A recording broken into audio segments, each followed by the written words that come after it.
It's JJ McCarthy time in Minnesota. How is this roster set up around him? We're exploring that today on the Locked On NFL Scouting Podcast.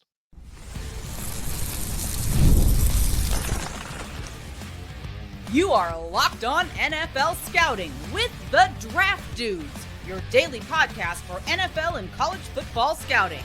Part of the Locked On Podcast Network, your team every day. What's better than this? It's guys being dudes here on the Locked On NFL Scouting Podcast. We're the Draft Dudes. I'm Joe Marino from Locked On Bills. He's Kyle Krabs from Locked On Dolphins. And we are your NFL experts here with you daily to talk team building across the league on the Locked On NFL Scouting Podcast with the Draft Dudes, part of the Locked On Podcast Network, your team every day. Want to issue a big thank you, shout out, and welcome to our everydayers.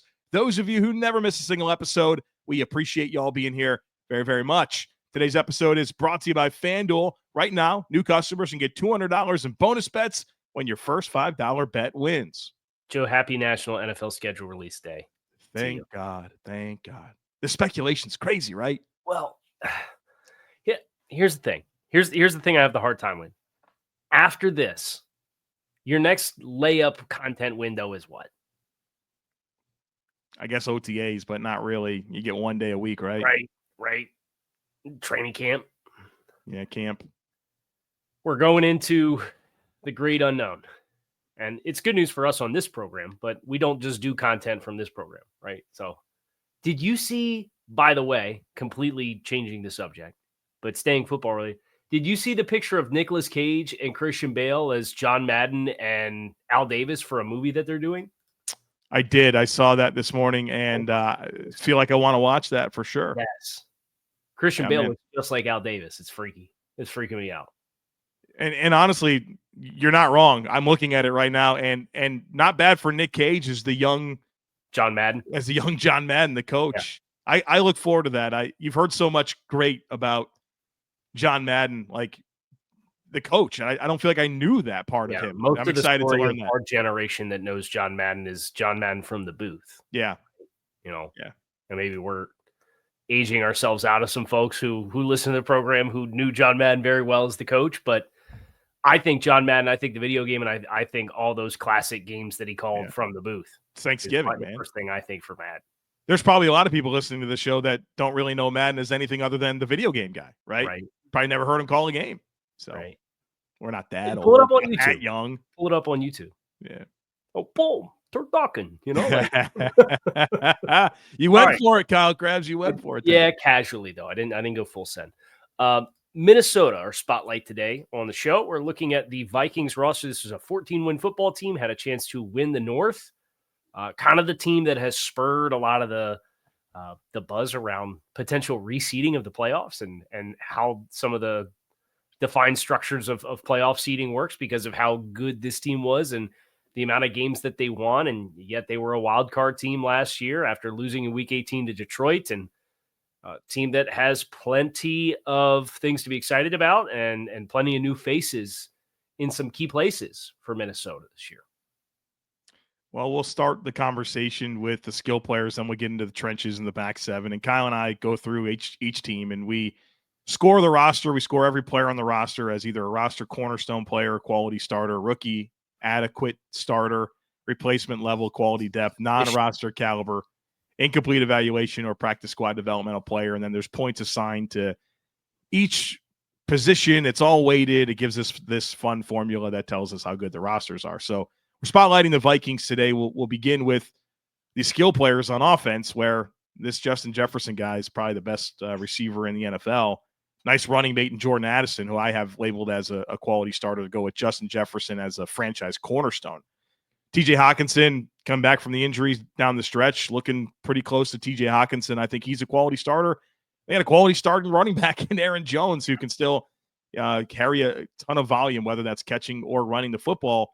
And then Jalen Naylor, kind of the piece in the slot. You think between Jalen Naylor, Ty Felton as a draft pick, and Rondale Moore, you kind of have that third receiver to go with a really good top two, a good back, and a good tight end. I would not fade Ty Felton for having a very meaningful role. And you think about what he was at Maryland, and there's a speed element there.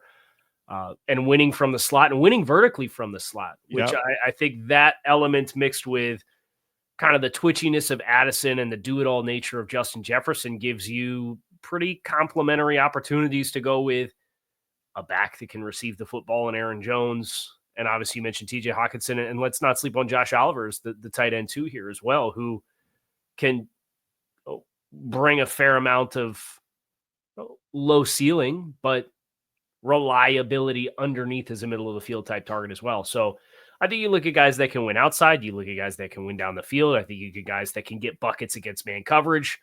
If they're going to play zone and they're going to play the roof real high on you, you got dangerous guys to get the ball to underneath. It's a really nice group. And I think Ty Felton kind of slept on as like a domino piece that might not be a volume player, but I think could get some really nice, like high yield targets in this offense. Yeah, and I think I think calling out the versatility of this entire group is a good call out, because there are inside outside players that can win at all three levels, and I think that obviously makes this a dangerous offense and a really good weapon supporting cast for JJ McCarthy, who steps in as the quarterback this year. What do you think about this running back depth? It's interesting. They bring in Jordan Mason. Ty Chandler's always kind of been a little bit of a flashy guy. I wonder if some of this is with, Aaron Jones getting a little bit older. I felt like he was really important when they can lean on Aaron Jones on the stretch. I thought this offense looked at its best. Yeah. I think those guys will help Aaron Jones, not have to have a ton of volume early. They can pick their spots with him. Well, I think if you want to manage the workload of Aaron Jones, I think you've got a 1-2 punch of guys that are more role-specific kinds of players, but like Mason can be a hammer. Yeah. And Chandler as some of the more passing down type stuff. But I mean, Mason was a really productive player this past year. Did he sign a RFA tender to leave San Francisco? I think it was a trade, wasn't it? Let me see. It's like a very... Yeah, it's traded. Yeah. March 16th, San Francisco traded Jordan Mason to Minnesota. But they did put the second round tender on him. So I think we're correct about both things. Yeah, he was a restricted free agent who ended up netting a trade because of the interest. And obviously, Kevin O'Connell and some of the association and connection to the Shanahan branches and coaching tree, I think you've got a player that, especially when you put it behind what they did with the offensive line, the run game, I think, projects pretty favorably, whether it's Aaron or whether it's Jordan Mason as a guy between the tackles with all this added punch that they went out and bought or drafted for the offensive line. And I know we're getting ready to switch gears there. We didn't really touch on JJ McCarthy and that transition. You could do a whole show really on just the JJ McCarthy dynamic and him coming off of the injury from last year and his readiness and what the yields and outcomes this year look like and what it means for the decision that Minnesota made to move on from Sam Darnold. So when we do quarterbacks, we'll dive a lot into McCarthy. But they do get graded a little differently than the rest of the roster, which is why we're acknowledging the existence of JJ, but looking at the supporting cast he has around him, I think it's a really nice group, top to bottom. Is there anything missing just to kind of tie a ribbon on this? It looks so good. If there was a skill set or piece that you wish existed, does anything pop for you? I mean, you could always be better, right? Sure, but I don't have a lot of it. You have a cornerstone, 3 quality starters out of 1, 2, 3, 4, your top 5 spots, right? Like, I don't really have a lot of complaints unless you were going to sit here and say, hey, maybe you wish instead of a tier 2 running back or a tier 2 tight end, you had a tier 1 player somewhere else. Yeah. Good looking group of skill players for the Minnesota Vikings. All right, we're talking trenches here. O-line, D-line, a lot of investments on both sides of the football. We'll break that down for you here next. Be sure to stick with us. The NBA playoffs are in full swing, and every night delivers highlight-worthy performances, major momentum shifts, and can't-miss moments. Whether it's a game-winning shot, or a breakout player, there's never been a better time to get in on the action. And FanDuel makes it easy to stay in the game before tip-off and live with player props, performance trends, and same-game parlays.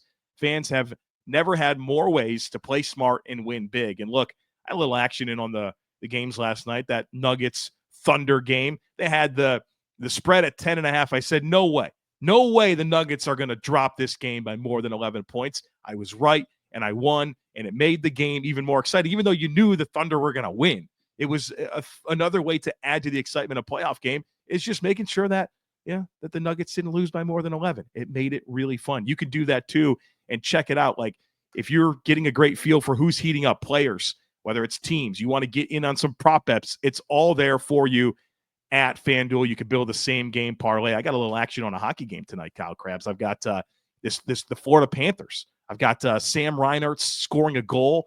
I have them with a parlay of the over of 5.5 goals being scored. So makes the NHL playoffs fun as well. If you're new to FanDuel, it's the perfect time to sign up. You can head to FanDuel.com and place your first $5 bet. If it wins, you'll get $200 in bonus bets. Make every moment more with FanDuel, the official sports betting partner of the NBA.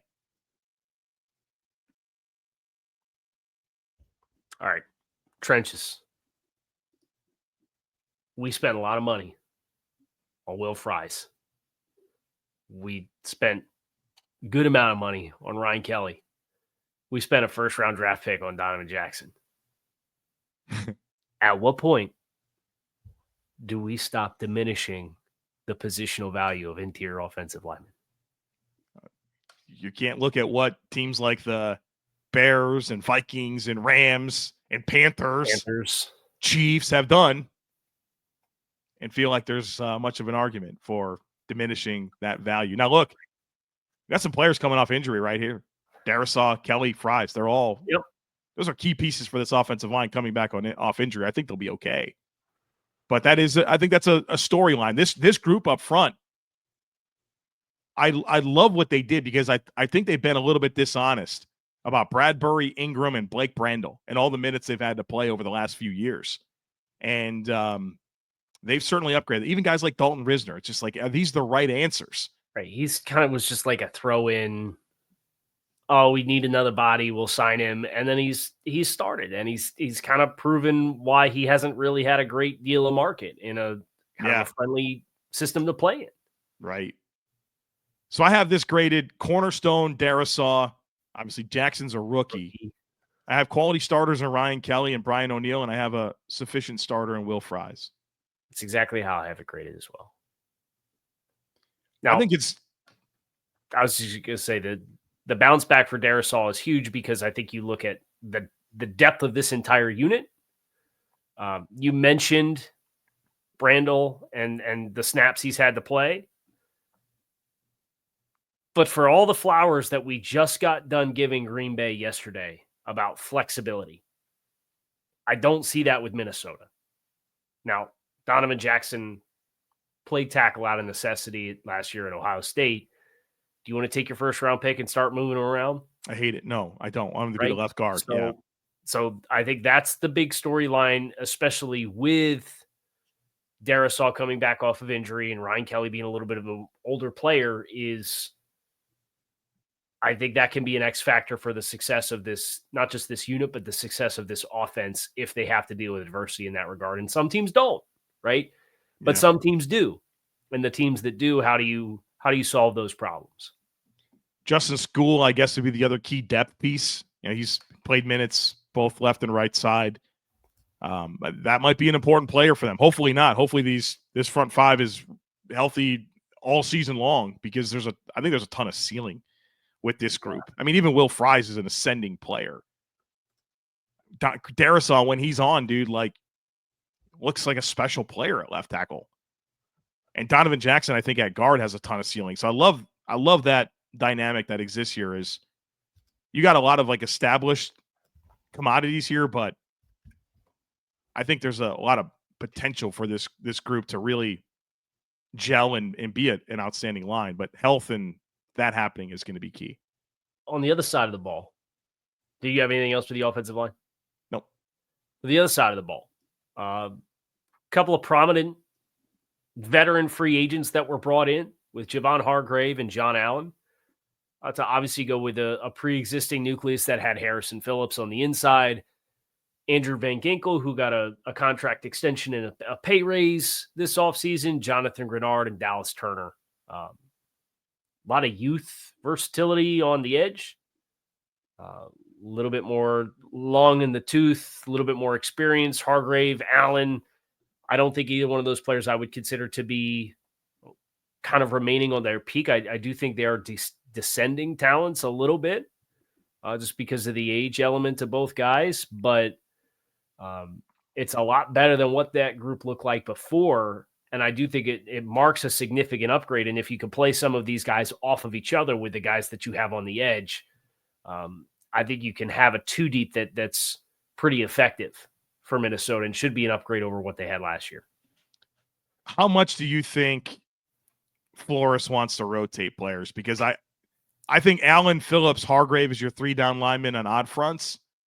That seems good, but there's a lot of unproven to me, like in this depth. I think Jalen Redmond, I think I liked him at Oklahoma. I thought he flashed quite a bit last year and, didn't play a ton of snaps, but I thought he played well. I don't get too super excited about the depth of this rotation. Right. Up front, I like the starter. Harris's and the Taki Taimanis and Levi Drake Rodriguez's of the world. Like, and maybe there's a free agent signing to be had there. Well, maybe they add somebody as a part of a rotation. Yeah. But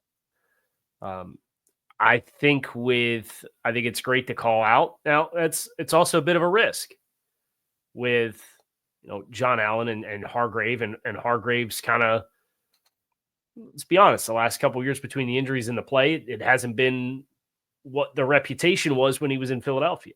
We hadn't played the run in 4 years. Well, you said it, not me. The tape says it. I don't have to say it. It's on the tape. I think pass rusher, but I think their rookie Tyrion Ingram Dawkins is an interesting kind of hybrid player, but and he has all the physical skills to be like a base end, but how ready is he to allocate NFL snaps? I don't know. That will come down to the coaching that he gets in the next couple months. So I think it's totally fair to question. Like, you might ideally play with 3 guys up front and just kind of rotate. If it's Harrison Phillips on early downs with the other 2 on odd fronts, and then you go even fronts and it's an early down, maybe Phillips is on and Allen's on, and then Hargrave comes on 3rd downs for Harrison Phillips. That's probably the right way to look at it, though, is like incorporating some of these edge players. Van Ginkel, Greenard, that's good, right? That's a really good pair of edge rushers. But that's how exotic their fronts get. Yeah, and Dallas Turner as the first-round pick, that'll certainly get more run this season. You can do some even front stuff. I don't really question Greenard in particular as a guy that can play, as a 6 tech or playing over tight ends, right? And allow you to kind of work them into the rotation in some type of way. I like the starters. Very much. What type of depth do we have here? Hopefully we don't have to tap into it. Okay.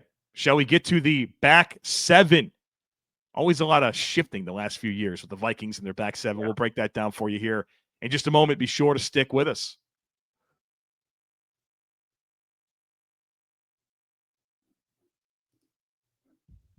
All right. Let's start with the good. I think you have a couple of pillar players you could tie yourselves to here if you're Minnesota. Harrison Smith at safety, back for another go-round. An ageless wonder. Byron Murphy, really good year. Josh Metellus has, I think, proven himself to be somebody that in this particular scheme and situation, his skill set has a very clear pathway to having a role that I don't think every defense in the NFL could accommodate. Is that fair to say? I think you're right about that. Are we nervous about Cam Bynum not being part of the mix? Yes. And because Josh Metellus is best slot box defender, I don't know if we want him playing in a lot of deeper alignments, which he might have to do. Unless it's Jay Ward. Right. Well, the other thing to remember here, too, is if there's a position that exists for players available in free agency right now, it's safeties. And there's a number of quality options that exist out there. Although we'll see if that market ends up moving with Baltimore had a really unfortunate injury news yesterday. I don't know if you saw, or Darius Washington went down with Achilles yesterday, which that sucks. He changed their defense last year. Yep. Completely changed it. Yeah. Yep. As a restricted guy who was on a restricted free agent tender at 26. And now you're going to be next year 27, right, coming off of an injury. And already an afterthought because of the size, right? He's little, very little. But he's a baller. So hopefully he gets healthy. That may spur some movement in the safety free agent market. But yes, I think it's totally fair to point out the departure of Bynum, who got a good-sized deal. Yeah. Right? Like it was Indianapolis signed him for, is it 14 per? You got a few bucks. Ballpark? That's a big loss. But Metellus does have, if you could keep him in that role, I agree. I think he can be a sufficient level starter for you in that kind of third low safety type role. I think you highlighted the best parts of this secondary. And the other corners, you can tell me it's going to work. I mean, Isaiah Rodgers, when he plays, he looks like a good player. He's never really been a 17-game starter, 1,000-snap guy, right? You could tell me Mekhi Blackman, he was missed all of last year, but 2023, he looked like he's going to be a good player. Ambry Thomas, I think he's played well at times, but what a weird end to that situation in San Francisco. Like as a third-round pick, got played well, injured, released, bounced around at kind of like the end of the season, kind of a funky situation. So maybe Isaiah Rodgers, Mekhi Blackman, and Byron Murphy get it done. Like I think they can, but you have a lot to learn. And then if Ambry Thomas is kind of the hedge, I think you have a lot to learn about all of those guys in an extended role. Yeah. I think Tyler Thomas is some good insurance. I agree. Because he can play in the nick and you can play Murphy back outside if needed.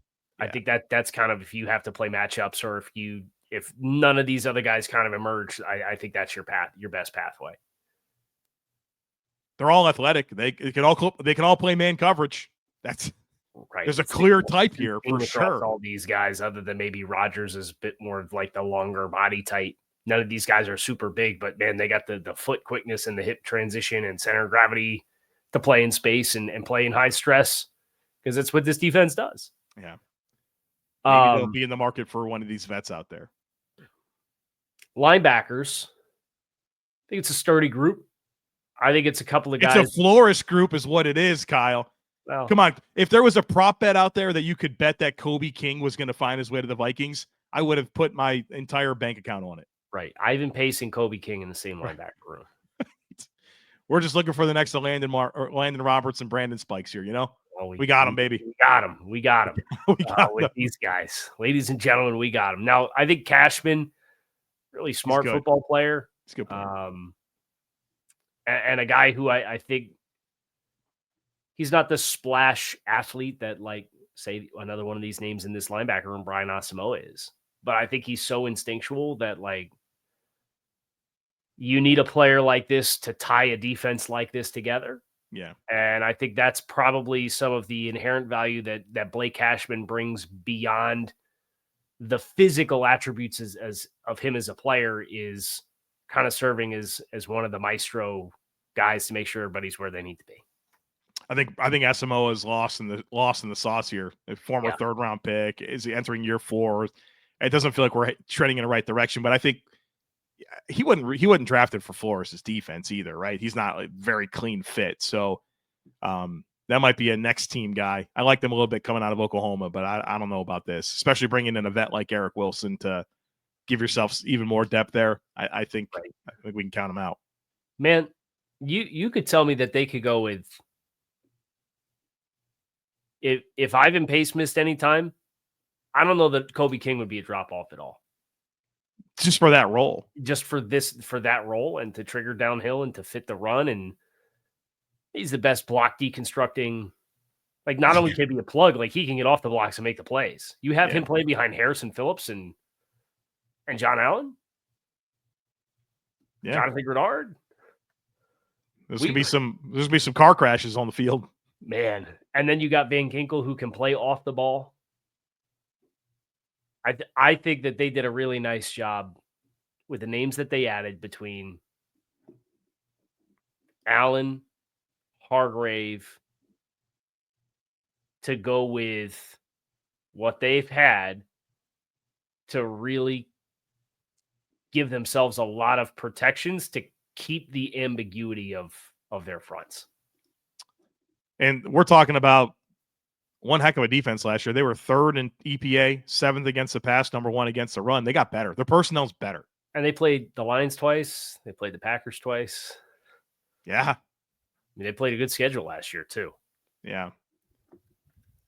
So defensively, to just tie this together, I have questions about some of the depth and how much we can rotate up front.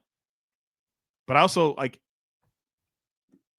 they kind of they've just been figuring it out. I think that's what's it all over this team for 3 years now under Coach O'Connell. It's like, we're going to figure it out. And I kind of just give them the benefit of the doubt at this point. Right. They've kind of assumed that Kyle Shanahan, like when the 49ers were in the midst of that run where you looked at and you maybe had some questions in some spot, but it's like, man, they're just so well coached. Yeah. They have a true identity too, which I think is like a commitment to an identity of who they are. It's like, at every position what they need from it. If There's you no were ambiguity. If you were to give a roster cornerstone tag to one additional player on this roster that did not get it. So I gave the tag to Jefferson and Darrisaw. That's also the 2 that I gave it to. Man, Greenard had a great year, dude. Yeah, like 80 pressures. So did Van Ginkel. I think that's where you think about it. I think Brian O'Neill has a decent argument. I mean, Hawkinson, he's been a cornerstone for us. Yeah, and been great in that. Yeah, not like he's 100 years old. I think there's been some other guys that have passed him when I think about the tight end. I agree, but how much of that is injuries? Well, yeah, but it is you're at where you're at, right? Yeah. So if he went out and caught 105 passes for 1,000 yards and 8 touchdowns, would you be surprised if that's what he did this year? No. If he really clicks with McCarthy. Yeah.